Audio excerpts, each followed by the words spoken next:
امیر حمزہ قلاس سے پوچھتے ہیں بلی کو مارنا کیسا ہے؟ اگر کوئی شخص خرگوش یا مرغی پالتا ہے تو بلی انہیں چوری کرتی ہے اور کھاتی ہے، اب اس سچویشن میں ہمیں کیا کرنا چاہیے؟ آپ بلی کو چوری کر کے کھا جائیں، یعنی چائنیز کو کھلا دیں آپ، تو یہی کرنا چاہیے جو کام وہ کر رہی ہے آپ بھی کر لیں۔ دیکھیں چائنیز کو بھی نہیں کھلا سکتے، حرام جانور کسی کو کھلا نہیں سکتے۔ مسئلہ یہ ہے کہ کسی بھی جانور کو بلا وجہ نقصان پہنچانا شریعت میں جائز نہیں ہے، اس بارے میں صحیح احادیث موجود ہیں۔ نبی صلی اللہ علیہ وسلم نے مرغی کا شکار کے طور پہ مرغی پہ نشانہ بازی سیکھتے تھے لوگ، تو نبی نے اس عمل سے منع کیا کہ نشانہ بازی جانوروں پہ مت سیکھو، بلا وجہ تم جانور کو مار رہے ہو۔ اسی طرح یہ بھی ہوتا تھا، آپ نے فرمایا کہ کسی نے چڑیا کو بلا وجہ مارا، یعنی اس کی نیت کھانے کی نہیں ہے، تو کھانا تو انسان کی ضرورت ہے نا، وہ شکار کر سکتا ہے، بلا وجہ ویسے ہی مار رہا ہے، آپ نے اس عمل کو ناجائز قرار دیا۔ صحیح حدیث ہے، نبی صلی اللہ علیہ وسلم نے فرمایا پچھلی امتوں میں کسی پیغمبر کو ایک چیونٹی نے کاٹا تو انہوں نے اس چیونٹی کو بھی مار دیا اور باقی چیونٹیوں کو بھی مار دیا، تو اللہ نے فرمایا کہ جس نے آپ کو کاٹا تھا اس کو مارتے، باقیوں کا کیا قصور تھا؟ تو پتہ چلا کہ بلا وجہ چیونٹی کو بھی نہیں مار سکتے۔ تو اس لیے اسلام میں جانور پہ ظلم کرنا، بلا وجہ اسے قتل کرنا جائز نہیں ہے۔ ہاں، جو جانور آپ کو نقصان پہنچا رہا ہے یا نقصان پہنچا سکتا ہے یا آپ کو ڈسٹرب کر رہا ہے اسے آپ مار سکتے ہیں۔ جیسے چھپکلی ایک ایسی چیز ہے جس سے انسان کو بڑی گھن آتی ہے، ڈاکٹر تو یہ کہتے ہیں جو ماہر حیوانات ہیں، جو جانوروں کے ڈاکٹر ہیں، جو حیوانات کے ماہر ہیں، وہ کہتے ہیں چھپکلی کوئی نقصان دہ جانور نہیں ہے۔ ٹھیک ہے، نہیں ہوگی، لیکن گھن آتی ہے انسان کو، جس کی طبیعت میں ایک سلامتی ہے نا، اس کو بہت گھن آتی ہے۔ مجھے تو بہت ہی زیادہ گھن آتی ہے چھپکلی سے، کہ تصور سے زیادہ۔ تو اب گھن آتی ہے تو گھروں میں چھپکلیاں لوگوں کے گھس رہی ہیں، تو بھائی مار سکتے ہیں آپ اس کو، کیا کہ تبھی حدیث میں آتا ہے جس نے چھپکلی کو مارا، ایک وار میں مارا تو 100 نیکیاں ملیں گی، 2 وار میں مارا تو نیکی ایک کم ہوتی چلی جائے گی۔ اس کا بھی علماء نے حکمت بیان کی ہے کہ چھپکلی کو مارنا ثواب ہے، کیونکہ یہ ایسی چیز ہے جس سے انسان کو گھن آتی ہے اور اس کی طبیعت میں انسان دشمنی بھی ہے، یعنی نقصان بھی پہنچاتی ہے۔ اب آپ دیکھیں میں نے پرندے پالے ہوئے تھے، چھپکلی گھس کے ان کے انڈوں کو چھیڑ دیتی ہے اور وہ پرندے جو ہے نا اپنے وہ انڈے چھوڑ دیتے ہیں، تو انسان کے لیے نقصان دہ۔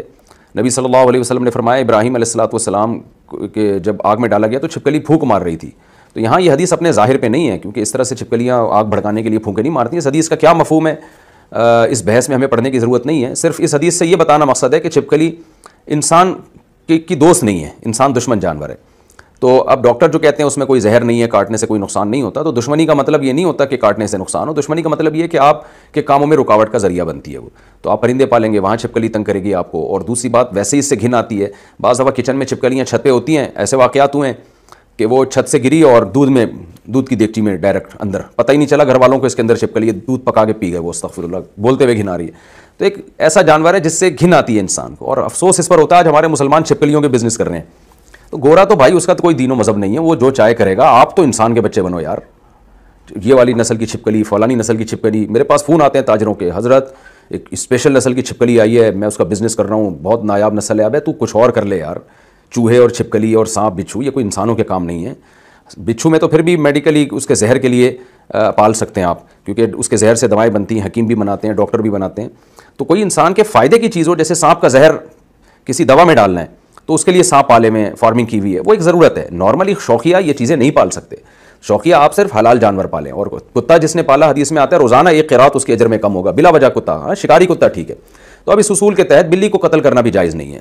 میں نے جو اصول بیان کیا نا کہ بلا وجہ جانور کو آپ نقصان نہیں پہنچا سکتے، ہاں وہ جانور جو آپ کے لیے نقصان دہ اس کو نقصان پہنچا سکتے ہیں۔ اب میں وہ حدیث کی تشریح مکمل کر دوں، نبی نے فرمایا کہ چھپکلی جس نے ایک وار میں ماری 100 نیکیاں، اور جتنی وار میں مارے گا نیکیاں کم۔ وجہ اس کی ہے تاکہ چھپکلی کو مارنا ہے لیکن کم سے کم تکلیف۔ آپ نے کچومر ہی بنا دیا اس کا، ایک وار میں کا مطلب ایک دفعہ چپل سے اس کو چپکا دیا، ٹک مر جائے گی 1 سیکنڈ کے اندر، 1 سیکنڈ میں جان نکل جائے گی اس کی، تو تکلیف کم سے کم ہوگی۔ اور آپ اناڑیوں کی طرح جیسے بچے چھپکلیاں مارتے ہیں، اناڑیوں کی طرح مارے چلے جا رہے ہو، اس میں جانور کو تکلیف زیادہ ہوتی ہے۔ تو دیکھیں نبی صلی اللہ علیہ وسلم نے کتنا پیارا اصول بیان کیا کہ جانور اگر آپ کو نقصان، پہلی یعنی 3 اصول ہمیں پتہ چل گئے اس سے، بلا وجہ کسی بھی جانور کو اذیت نہ دی جائے، نہ قتل کیا جائے نہ مارا جائے۔ نمبر 2، کوئی جانور نقصان پہنچا رہا ہے تو اس کو مارنا جائز ہے، بلکہ بہتر ہے، ثواب ہے۔ تیسری بات، مارا جب جائے گا تو اس طریقے سے مارا جائے گا کہ جانور کو کم سے کم نقصان ہو، یعنی کم سے کم تکلیف ہو، ایسا طریقہ اختیار کیا جائے گا کہ کم سے کم تکلیف ہو۔ جیسے چھپکلی کی مثال میں 1 وار میں مارنے کا حکم ہے، تو اب یہی اصول بلی پہ بھی منطبق ہوتا ہے۔ اگر یہ بلی جو ہے آپ کو تنگ کر رہی ہے، آپ کی مرغیاں چوری کر رہی ہے، اور کیا کیا مجھے سوال ہی بھول گیا، کیا کیا چوری کر رہی تھی، ہاں خرگوش کھا جاتی ہے، تو ظاہر ہے یہ آپ نے بلی کے لیے تو نہیں پالی نا، یہ ساری چیزیں اپنے لیے پالی ہے، تو ایسی صورت میں پھر آپ بلی کو کھا جائیں، یعنی کھانے کا مطلب یہ نہیں کہ کھا جائیں، مار دیں آپ اس کو، لیکن مارنے کا طریقہ ایسا اختیار کریں جس میں جانور کو تکلیف کم سے کم ہو۔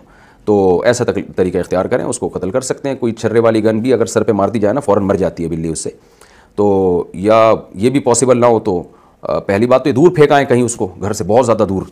لیکن میرا تجربہ ہے کہ بلیوں کو آپ کہیں بھی دور ڈال کر آئیں نا, وہ پھر بھی کہیں نہ کہیں سے پہنچ جاتی ہے. تو کسی بھی طریقے سے آپ جان چھڑا سکتے ہیں, مار سکتے ہیں. بہت اگر وہ کچھ نہ ہو تو پھر زہر کو جو ہے نا گوشت میں ملا کے دے دیا جائے تو اس سے بھی وہ مر جاتی ہے وہ. فی الحال تو کتوں کو گورنمنٹ کو چاہیے کنٹرول کرے. بہت سے لوگ لنگڑے ہو چکے ہیں کراچی میں کتوں کی وجہ سے. ان کی فکر کریں, ان کو کسی طرح ان کی نسل کو کم کریں.